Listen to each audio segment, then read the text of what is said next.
Okay, so you've likely seen the headlines, maybe scrolled through the posts, and definitely heard the pretty explosive accusations flying around the political world lately. Oh, yeah.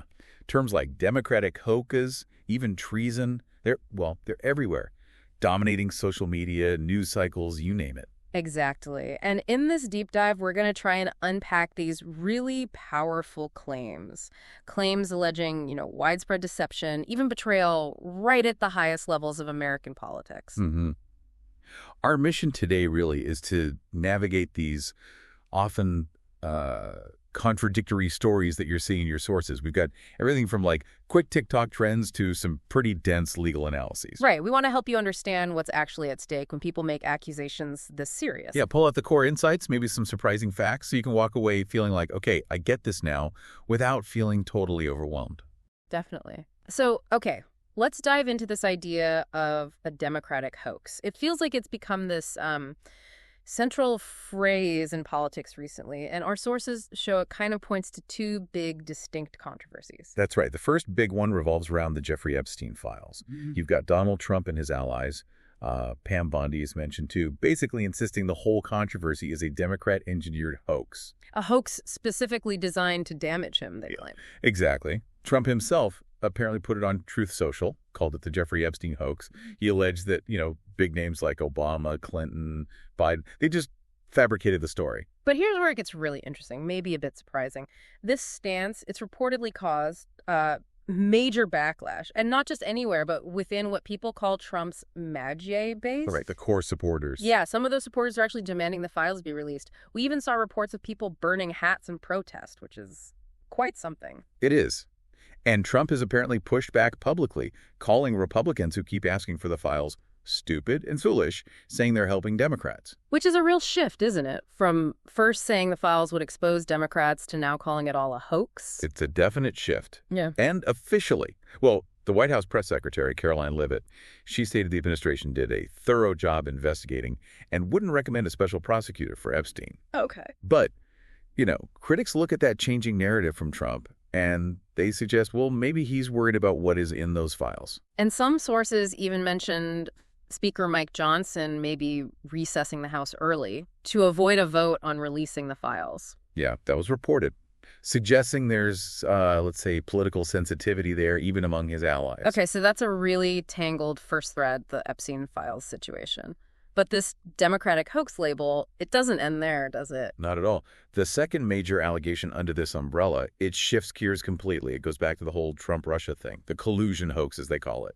And this one escalates things even further, bringing in accusations of actual treason. Right. This is where figures like Donald Trump and the Director of National Intelligence, Tulsi Gabbard, come in.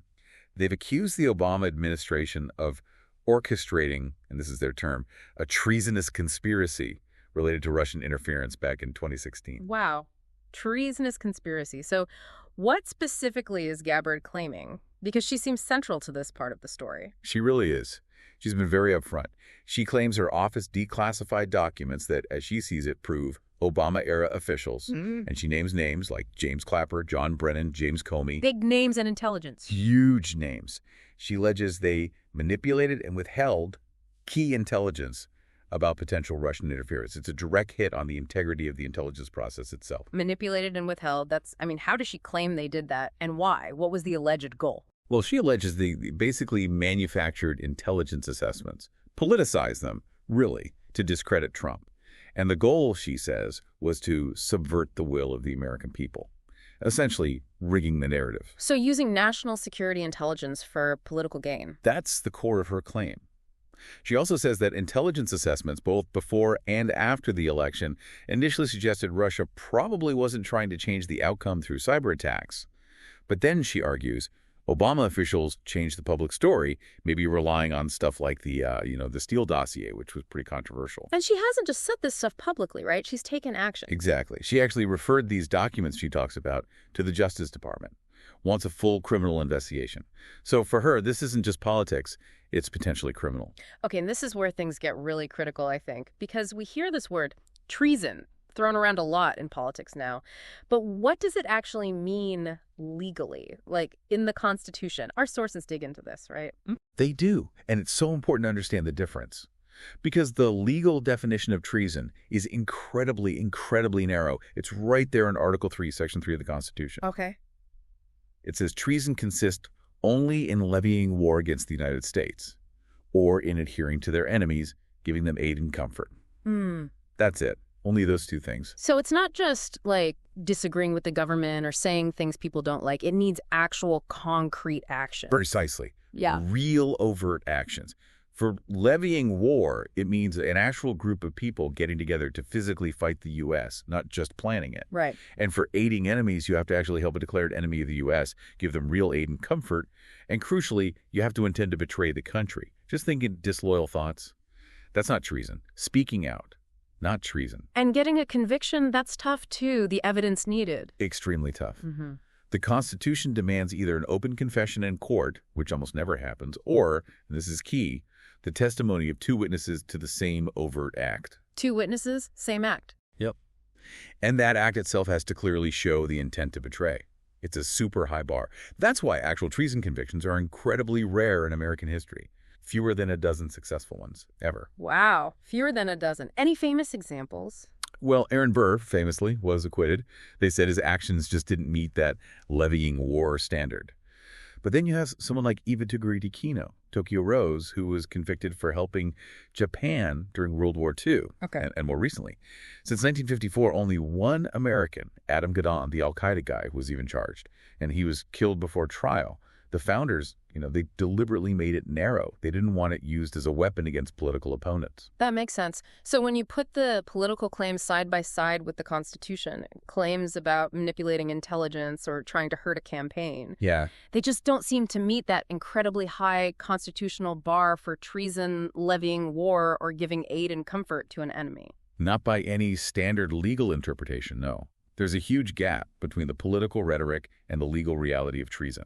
Okay, so we have these intense accusations, these hoax claims, the treason talk, and then we have the legal definition. What does it all mean for you, the listener? How have others responded, and what's the bigger picture impact here? Well, let's look at the pushback on the treason claims first. Obama spokesperson, Patrick Rodenbush, actually came out pretty strongly, which is rare. He called Trump's claims bizarre, ridiculous, basically a weak attempt at distraction. And he directly addressed Gabbard's documents. He did. Said they don't undercut the widely accepted conclusion that Russia did try to influence the 2016 election, even if they didn't manage to change votes. And this isn't just Obama's team saying this, right? This aligns with what the intelligence community found. Absolutely. Multiple U.S. intelligence agencies back in January 2017 put out an assessment. They concluded Russia definitely interfered using social media, hacking, bots trying to help Trump, though they also said the impact on the actual vote count was probably limited. What's really striking, though, is that this wasn't just a partisan finding. Exactly. That's a key point. In 2020, the Republican-led Senate Intelligence Committee put out a bipartisan report, co-signed by Marco Rubio, who's now Trump's Secretary of State, remember? Right. And that report also said the Kremlin aggressively interfered in 2016. It called the Trump campaign's contacts with Russians a grave counterintelligence threat. And importantly, it found no evidence votes were changed and no evidence the Obama administration made up the intelligence. So multiple reports, including bipartisan ones, seem to counter the hoax and treason narrative regarding Russia. Pretty consistently, yeah. Even a review ordered by Trump's own CIA director, John Ratcliffe, while critical of how the CIA got its conclusions, ultimately, it upheld the quality and credibility of the underlying report on Russian interference. And we've seen Democrats in Congress push back, too, like Representative Jim Himes calling Gabbard's claims baseless and just an attempt to change the subject. Right. So there's a strong counter-narrative from various official and political sources. Now, alongside all this, there's another argument gaining traction, this idea of lawfare. Ah, yes, lawfare, using the legal system as a weapon. Exactly. You hear people like Alex Marlow, author of Breaking the Law, arguing on shows like Charlie Kirk's podcast. He claims there's clear coordination, even involving the Biden White House, to take down not just President Trump, but a movement. Does he give specific examples? He does. He points to things like Nathan Wade, involved in the Georgia case against Trump, apparently meeting with White House officials. He criticizes the appointment of Special Counsel Jack Smith, calling him a stone-cold killer and saying his appointment was unconstitutional. Okay. And it extends to things like the high fines against Trump, which Marlow calls cruel and unusual punishment.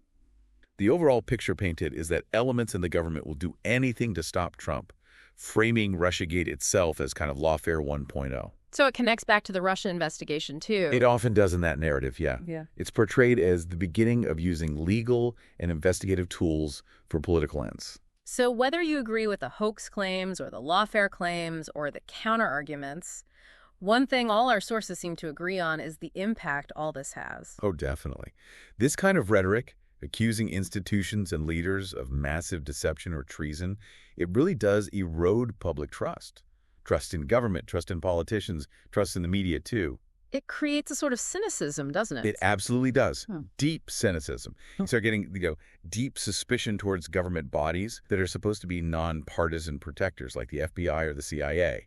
There's this pervasive idea that the justice system itself is being weaponized. And for you, trying to figure out what's actually true, it must be exhausting. It really is. When accusations this serious get treated like just another political tactic, it makes it so much harder for people to tell what's a real threat or an important issue versus what might just be noise or, a manufactured crisis. You end up struggling to know who or what to believe when there are these competing truths being pushed so hard. Exactly. And that constant barrage of hoax this, treason that, Yeah. it can just wear people down. So, looking at the motivations behind these hoax allegations, our sources suggest it's kind of multi-layered. It seems to be about deflecting criticism, maybe, especially with something like the Epstein Files. That seems plausible, yeah. Deflection is one aspect. It's also clearly about undermining political opponents. And firing up the base, people who already believe there's a deep state out to get them. For sure. Energizing that base is key. And of course, it's also about relitigating the past, particularly past elections. It's a mix of defense, offense, and mobilization, all wrapped up in this really charged language. It's about controlling the story, it seems. Absolutely. Shaping the narrative is crucial in politics today. Well, we've certainly taken a deep dive today. We looked at these really loaded accusations of Democratic hoaxes and treason. We unpacked the claims around the Epstein Files, the whole Trump-Russia interference narrative, and then contrasted that with the actual very specific legal definition of treason in the Constitution. Right. You've heard the allegations, the counter-arguments from various sources, and importantly, the broader context, how this kind of talk really affects public trust in our institutions. So as you think about all this, the sheer gravity of these accusations and the very different ways people respond, maybe ask yourself, in this age we live in, with information and maybe misinformation flowing like never before, how do you personally sort through it? Yeah, how do you figure out what might be a real search for justice versus what could be, a calculated political play? What stands out to you as the biggest challenge in navigating this constant storm of hoax and treason claims? And how do we, as a society, even begin to deal with these conflicting realities?